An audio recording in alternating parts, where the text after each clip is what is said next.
delegation of the Embassy of the United States in Bogotá, Dr. Hernando Parra Nieto, Rector of the Externado University of Colombia. Welcome. To start this conversation, we have some words from Dr. Hernando Parra Nieto, Rector of the Externado University of Colombia.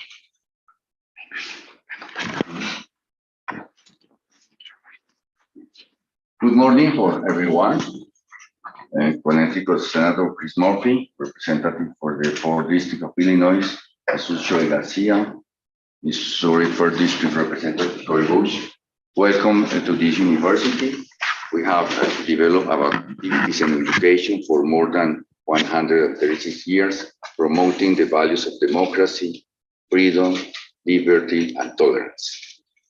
For us, it's very important this academic space to commemorate 200 years of the diplomatic relationships between the United States and Colombia, a relationship which is a great challenge we have faced, but also for the most part, it has been distinguished by the close and prolific cooperation between our two countries. I would like only to mention one milestone, very important for us. In 1822, US President James Monroe sent a message to the US Congress to recognize Colombia as an independent state from Spain, application that is approved by the United States Congress 1 month after. Thank you very much for being here, and I would like to express to you that the university is open to promote our studies and cooperation between the United States and Colombia. Welcome again. And Senator Chris Murphy, you have the opportunity to talk. Thank you. Well, thank you very much. Thank you to the entire university community for welcoming us here today. Looking forward to the discussion. Again, my name is Chris Murphy, and I have the honor of representing the state of Connecticut in the United States Senate. In the Senate, I serve on the on the Foreign Relations Committee. This is my first trip as a member of the Senate to Colombia. I was here just earlier in the year as a tourist with my family, but it's great to be back in an official capacity and to be joined by Congressman Garcia and Congresswoman Bush, and I'll ask them to say a few words of welcome as well. We are here as the first congressional delegation to meet with the new president, Gustavo Petro, and we are hopeful that we can continue what has been a special and strong relationship between the United States and Colombia. This is a historic moment for the country, and it's a real moment of opportunity for democracy in Colombia and democracy in Latin America. President Petro ran on a very clear message that democracy today in Colombia is not working for the entirety of the country. There are far too many people living on the margins, far too many people left behind. And that critique sounds very familiar to many of us in the United States, because people in our country don't believe that our democracy is working for everyone. People in our country think that democracy is helping the elites gather more power and more resources while leaving many people behind. We also have something else in common. Colombia is a multicultural state, multi-ethnic state, so is the United States of America. And the frictions that exist here, the work to do to be able to build a tolerant, inclusive community, it sounds a lot like the work that we still have to do in the United States. So we wanted to come here to both extend that hand of friendship to President Petro and his team. And we're glad to be able to spend some time with the president, his cabinet, and the vice president yesterday, but also to learn, hear about his new vision for this country, and to understand that his new vision is going to necessitate, some change in American policy towards Colombia, and we should be both humble and willing to listen to what the new president wants from Colombia's partner, the United States. So we're really glad to be here and glad to have the opportunity to talk with all of you. Three of us are Democrats. We are progressive Democrats. We believe that government can play a role for good in evening out the hard edges of the economy. We believe that we should have a guarantee of health and education and safety to all citizens. I think that we believe that there's a real opportunity for strong partnership and friendship with this new administration, and we're glad to learn about how we can work together while we're here. So if you don't mind, if I could just turn it over to Representative Garcia and Representative Bush for some opening comments. Thank you, Senator Murphy. Muy buenos días a todos los presentes. Yo soy Jesús García, soy de origen mexicano. Inmigré a los Estados Unidos a la edad de 10 años. He vivido en Chicago en una comunidad migrante toda mi vida, desde que llegué allí el 65. Represento un distrito en el Congreso de los Estados Unidos que tiene una mayoría latina, que incluye mexicanos, la gran mayoría de la población latina, puertorriqueños, centroamericanos y sudamericanos, incluyendo algunos colombianos y colombianas. Yo he visitado a Colombia en 3 ocasiones con esta visita. Vine el 89 para presenciar la situación en Colombia con respecto a los conflictos armados. Visité, claro que el conflicto no está en Cartagena, pero sí en aquellos tiempos en Barranca Bermeja, también en Bogotá. Regresé el 94 a una conferencia de migraciones en el hemisferio y esta visita, por supuesto, siendo un político de carácter progresista y soy vicepresidente del caucus más grande en el Congreso, la Cámara de Representantes de los Estados Unidos, el caucus progresista del Congreso de Estados Unidos, conjuntamente con mi colega Cori Bush. Estamos aquí porque tenemos optimismo de que este acontecimiento histórico de la elección del presidente Petro puede ser algo muy significativo para Colombia en términos de lograr traer a las fuerzas que están fuera del proceso legal en un proceso que lleve a los colombianos más cerca hacia la paz, que pueda acelerar también un proceso de reforma agraria y, por supuesto, asegurar que los niveles de desigualdad puedan ser tratados por una administración que ha estipulado que quiere asegurar que haya oportunidad y prosperidad para todos los y las colombianas. Entonces, es muy grato estar aquí con ustedes. Estamos muy esperanzados de que estamos en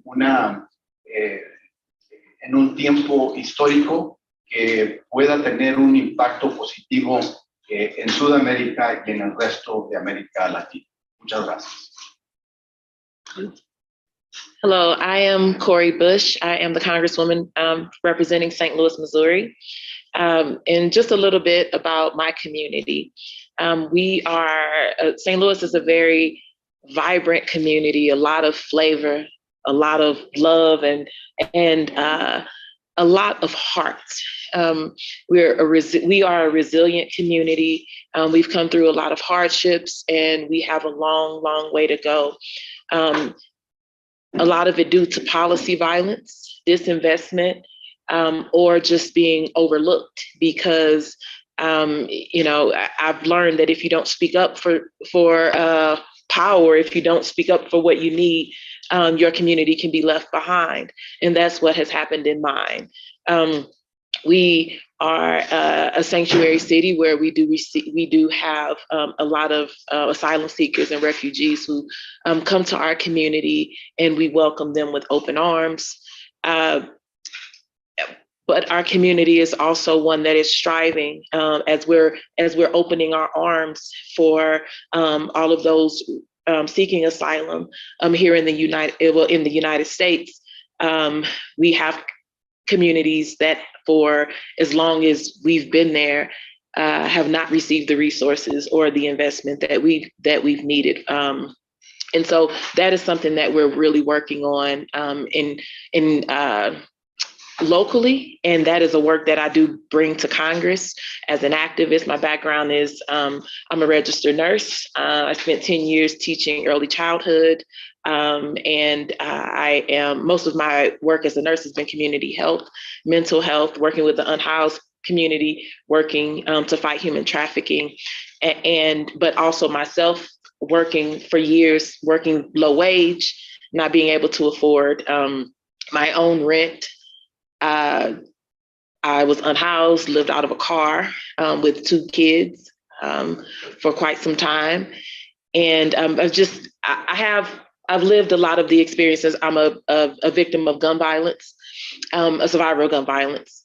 I've been through the experiences that so many people in my community live through every day.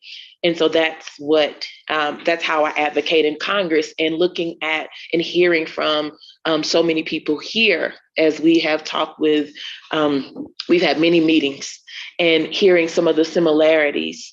And I am absolutely excited, just as my colleagues were speaking about, excited to see how this new progressive administration will come in and prioritize equity, prioritize justice, and prioritize the needs of those that need the most help, those that have been overlooked or that may need more. So that I'm looking forward to that, because that touches the soul of who I am in my own community, and just looking forward to how they are able to be successful over the next 4 years, and how you all benefit, and those that you all work with and serve and teach and learn from, how you benefit as well. I sit on the House Judiciary Committee in Congress, as well as the House Oversight and Reform Committee. The Oversight and Reform Committee is the committee where the investigations, it's the investigative arm of the House of Representatives. Everything, all of the work that we're doing, just as Senator Murphy spoke about, making sure that people have access to healthcare, making sure that we close racial wealth gaps, and all of those things. That is the work, and that's what we see happening here, and just excited to be a part of it.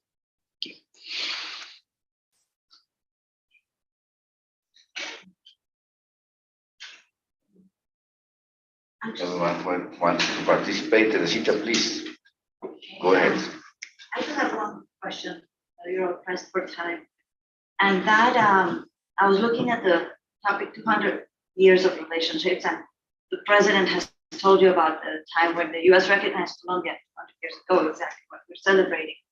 After that, we had the first treaty in 1823, and we had a big milestone towards the end of the 19th century, a meeting in Washington, DC of all the Latin American new countries.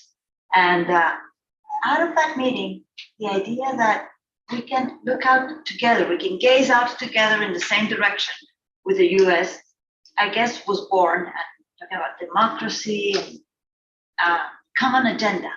If I asked in the 21st century, you've talked about the progressive agenda, what would this looking out together in the same direction encompass? I mean, what you have, of course, seen is this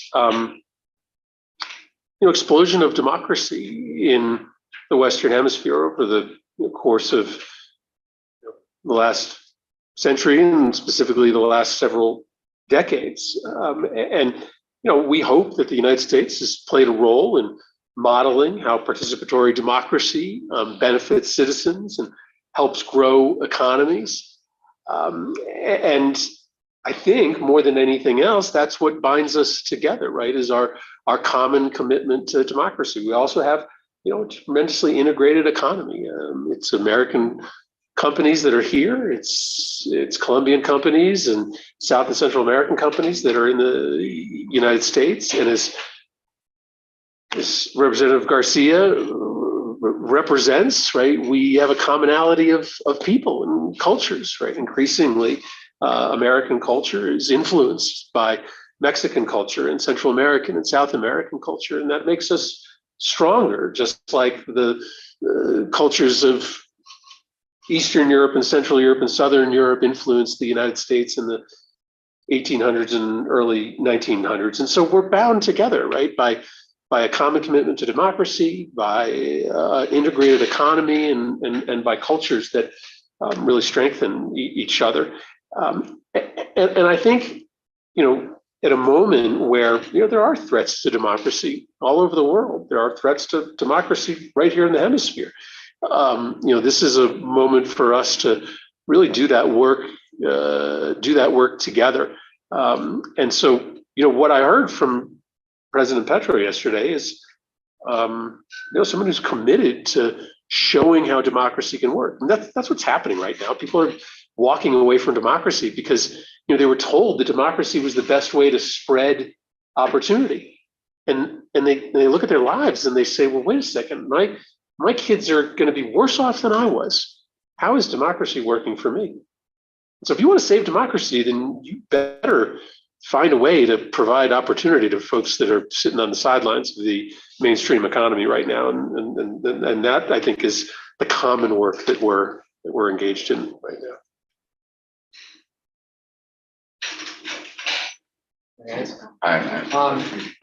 Representative Bush, I had a chance to go to SLU for this beautiful experience, actually sponsored by the U.S. government, the U.S. Department of State, and in which educators from Columbia universities had the opportunity to go and see the system of the higher education in the United States. And I remember that there was this volunteering day where students at SLU would go out and do a lot of activities with the community. They would go and pick up garbage. It was very important to see that, because you can actually see the students engage with the community and being part of the change.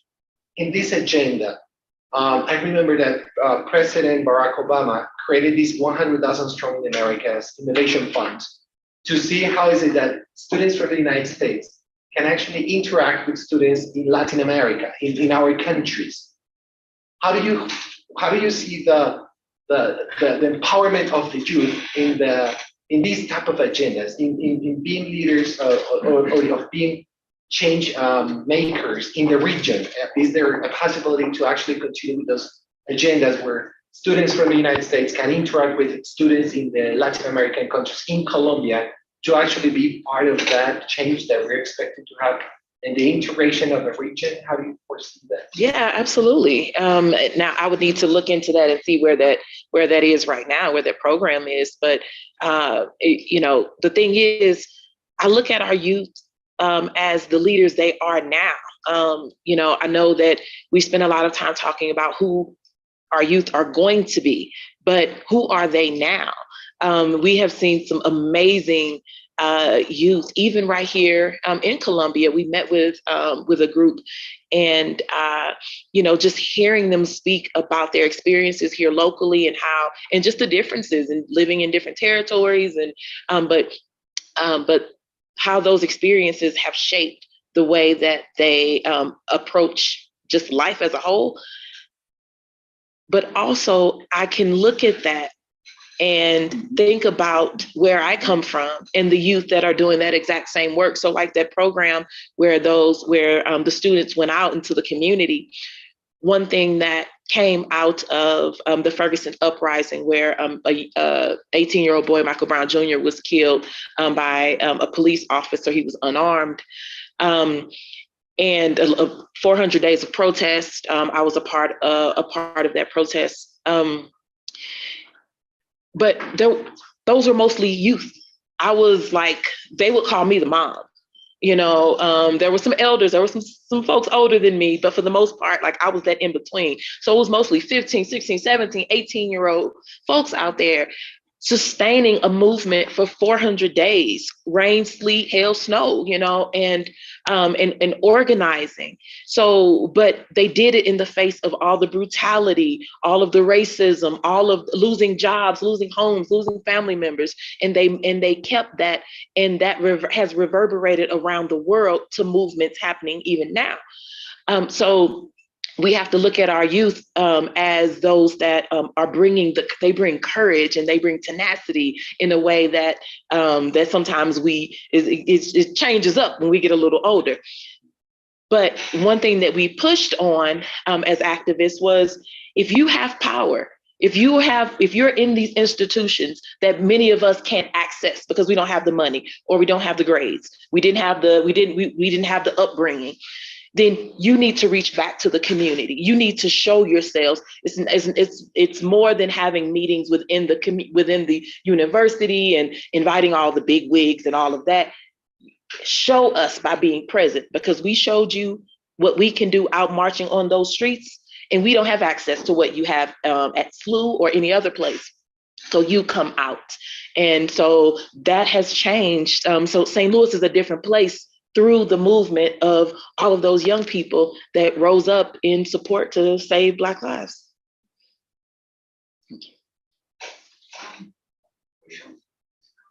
Garcia, you mentioned you moved to the States when you were 10 years old.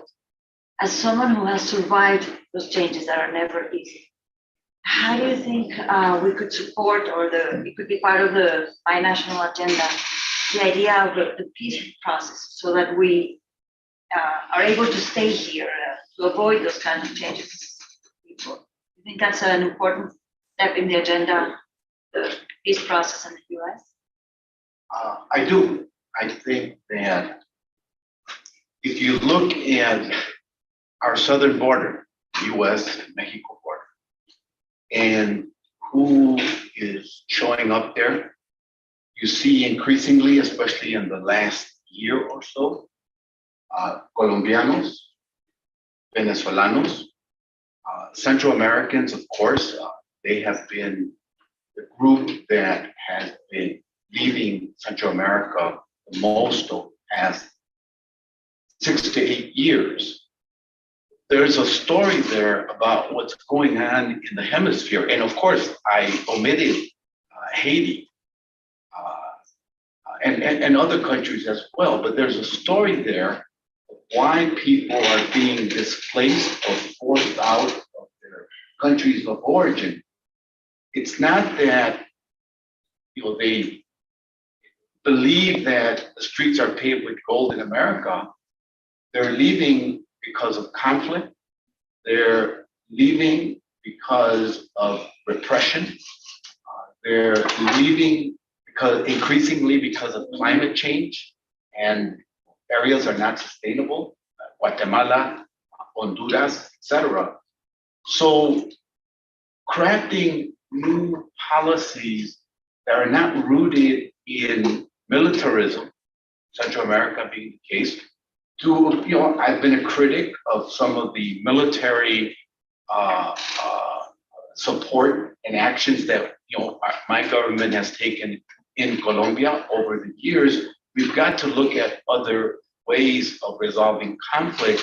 That's why I am so hopeful that the process that President Petro has laid out holds great promise, not just for Colombia, but for Venezuela and Colombia.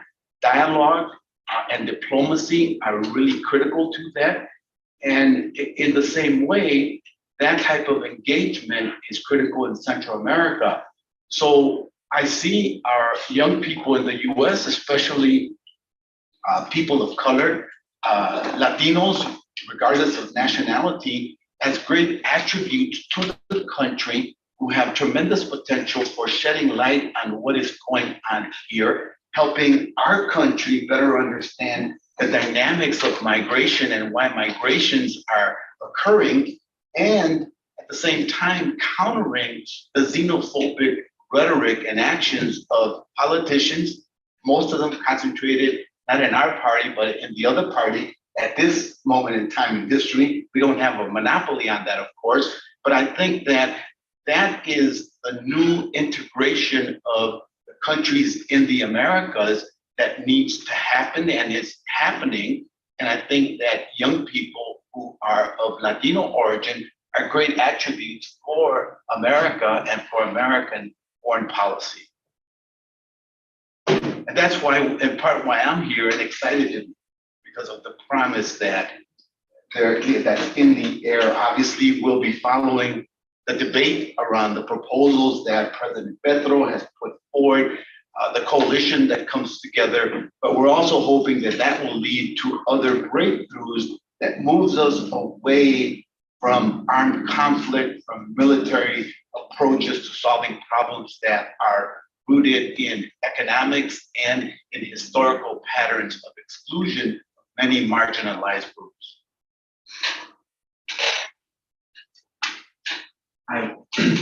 In 200 years of relations is a long and standing relation.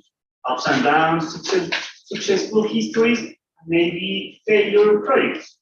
How can we strengthen the relations from the academy with the community? How can we work together to improve and invigorate the democracy process in Colombia and maybe to have a different approach, different from the government? Well, I think that's a really important point, right? We tend to, as political figures, and we tend to think that diplomacy is all about, parliament to parliament or executive branch to executive branch relations. We've got to do a much better job of growing cultural diplomacy, of growing business to business diplomacy. One of the things that I have been trying to restart at the State Department is what we call city and state diplomacy, allowing more, mayors in the United States, allowing more Board of Education members to come to places like Colombia and create relationships with local officials here and to do the same thing. We've got to think much more broadly in terms of how we build relations. I'm a big believer in exchange programs, and I know that this university is committed to exchange programs, but we should be funding double the exchange programs that we do today. The friendliest public officials in foreign governments to the United States are often those that spend time in the United States because they hear all these stories about us, these mythologies about what the United States is. And most of that is, propaganda that is distributed by our enemies. And when you come to the United States, you frankly see a country full of people that share values with you. And so I think funding more of that, that kind of those kind of exchange programs, doing more subnational diplomacy, city and state diplomacy, I think that would be really important. And then, just I've said this before. Just listening. I mean, we tend to think we know what's good for all the countries in our hemisphere, and that's ridiculous. That's the kind of hubris that gets us in trouble. And so this is a moment, right? The Colombian people have done something exceptional here, right? They made a very clear decision to break with 100 years of political history, and what a tragedy if the United States didn't listen to what the people of Colombia want and reorient our policy towards Colombia based upon those wishes. So I think just making sure that we are listening and that our diplomats are listening is really important as well. One last question. I will ask you one word each. How would you describe the actual state of Colombian-U.S. relationship? Sorry. One word? I can't do one word. It's hard. Yeah. I think it's being tested. I think both sides are trying to figure out how they're going to relate. We're hoping to provide some counsel on our end as to how we should relate. But I think it's being reconfigured because of the historic change that has occurred here. I think there will be debate.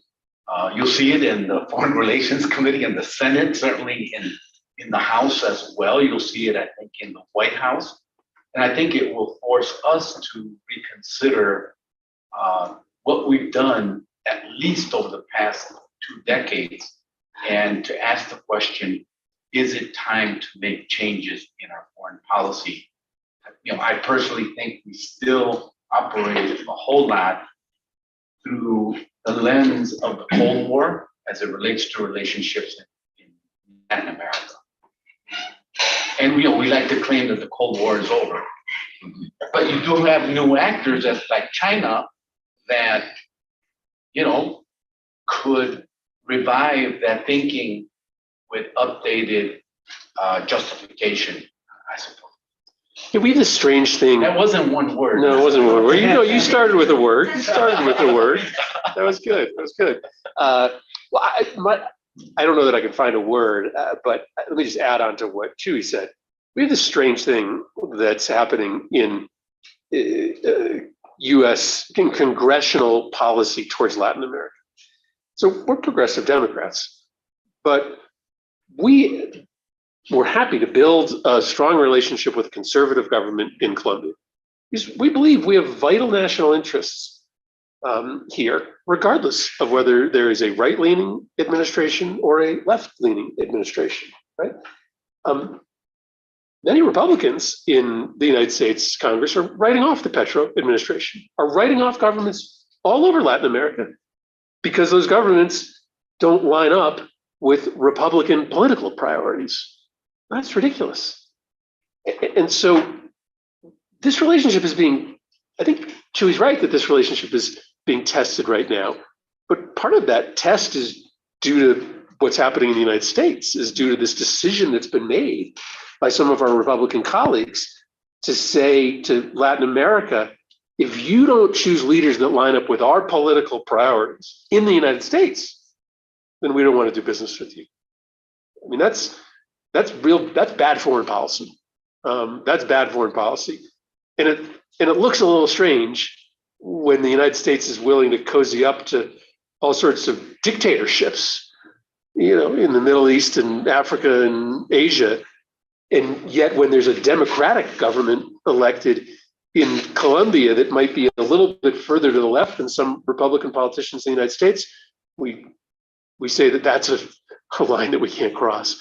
So I think we've got to do some work in the United States to make clear that our commitment to Colombia is a commitment to the people of Colombia, right? That sustains from government to government. So I agree that the relationship is being tested, but I would just point out that it's being tested, I think maybe more so by sort of bad political decisions in the United States than it is by the direction of this particular government. I would say shifting. I associate myself with both of their answers. And I think shifting is along those lines.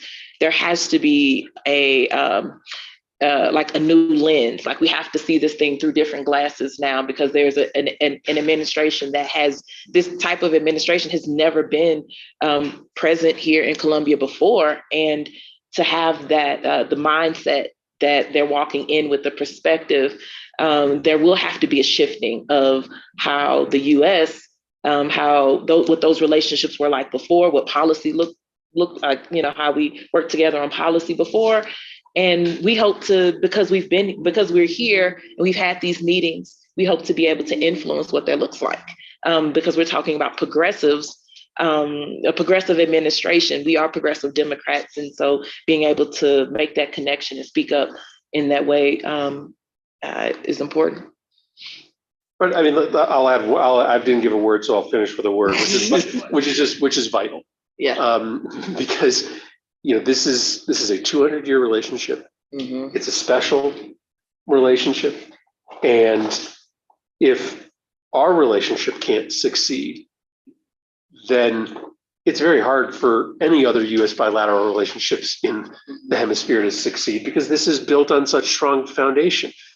So I agree, it's been tested. We have to acknowledge that it needs to shift, but it's, when you think about the United States interest and role in the region, this is a vital relationship that has to remain strong. Or if it doesn't, it compromises all of our other relationships in the region. Good morning, thank you for the presentations. And the question is to Congress is, what's your opinion about the United States-Colombia Bicentennial Alliance Act project in the Congress about the new relations between Colombia and the United States? Can you share a little more about what it is? What's in it? the 4334, the bill act. The name is the United States-Colombia Bicentennial Alliance Act, presented in May of this year. I don't know. I haven't read that bill yet, but thank you for the homework. Yeah. There's so many bills. You'd be stunned at how many pieces of legislation are introduced. We unfortunately don't get to be experts in all of them. Yeah, President Petro seems to have a very big agenda in the region in terms of integration, kind of reactivating the integration processes where Colombia will have a leading role. That's how he put it in discourse. How do you see the US contributing or acting in this type of narrative? Well, I mean, let's just take Venezuela, as an example. Listen, obviously, our policy towards Venezuela over the last 5 years has been a failure.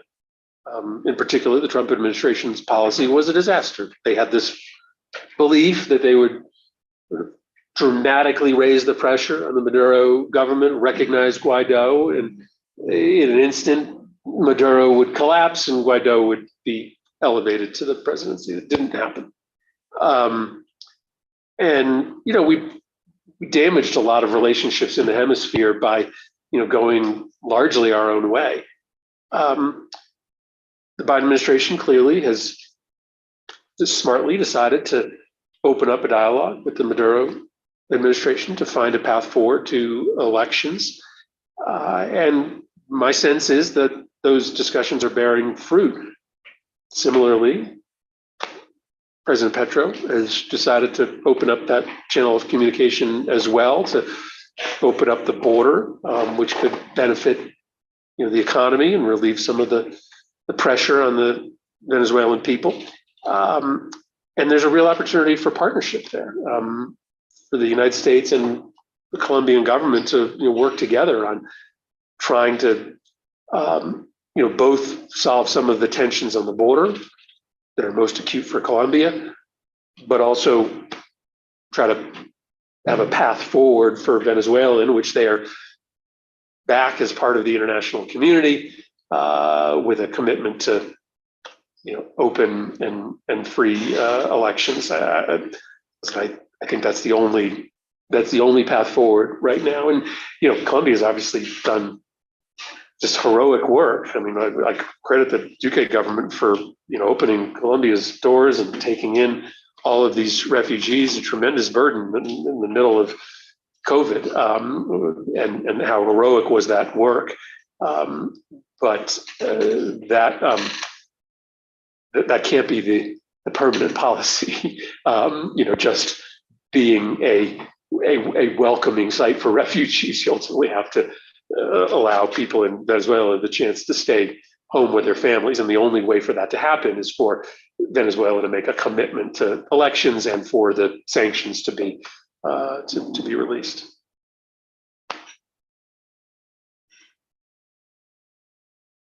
Any other question? Just to have your reaction on, I don't know how familiar you are with Colombian political history. We used to have for a long time only two parties, Liberal and Conservador, and we call that the Frente Nacional, which there was a time where one party ruled, another ruled, and they shift alternatively the government. I wonder if, because you see in the US different flavors of Republicans and Democrats, do you think this is also a direction you are heading on in the US? Split the number of political parties so that more representation, because in the Colombian case, it was part of the problem, the fact that there was not space for voices.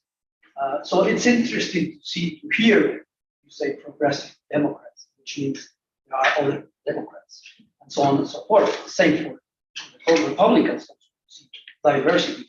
Do you see any evolution in that direction? I'd say, well, we do have the other parties, but some of them have been really working to get off the ground. One in particular for more than 40 years. which is the Green Party. But when we talk about like what it looks like to split, we have other parties that are being formed right now. There's been a lot of talk about a couple different parties, and I won't bring their names up, but that are wanting to be a part of our presidential election in 2024, which is a big feat because it takes a lot to become a party and to actually make it on the ballot in each one of those states. But for the parties that we do have that split, or even if it's within the Democratic Party or within the Republican Party, just having different where ideology is similar, but how we get there is different, I guess, in some ways. I think that because of what we've had recently, I know you all probably saw the insurrection on the U.S. Capitol that happened January 6th of 2021. Regardless of, like, for us being progressive Democrat, or if you're a moderate or whatever, we know what we're fighting, like Senator Murphy said, because right now we know our democracy is under attack. So when we need to come together, because we want to keep our democracy and we want to build on it and make it more inclusive and more and make it actually the free democracy that we say that it's supposed to be. For a presidential election, or when we need to come together, we'll know how to come together to be able to, because that attack changed so many things for us, and we know that that the folks that are coming against our democracy, that group is growing, even within, whether it's within Congress, on the state level, on municipal levels. But I mean, you were here as a result of a primary, right? I mean, so we have this, what is unique about American politics is this ability to, not let the party decide who runs, right? Oh, absolutely. I mean, right. So, no. We do have the ability to sort of fight out some of these battles inside the parties. Yes. So, I'll just say many political parties across the globe are facing severe crises. I think in the US, the severe polarization that's happened between the two main political parties has forced Democrats to unite as much as possible because of the threat that my colleague was referring to overthrow democracy. And it remains a threat as we head into the midterm elections and as we approach 2024 like never before. But you've seen that in Mexico, and you just witnessed, you experienced it here. You're seeing it in other countries in Latin America as well. So I think it's a global phenomenon, and I think it's people experiencing inequities that are asking fundamental questions about, does the status quo get us anywhere? Right? How can we break from these patterns and usher in new politics that address our problem? Okay. Senator Murphy, Representative Bush, Representative Garcia. First of all, thank you very much for being here. Thank you very much for the present, for the comments, for the words. I would like to say to you that you are always welcome to university. We know you are coming back to the United States today. So have a thank you. Thank you very much for all. Yeah. Thank you all. Thank you.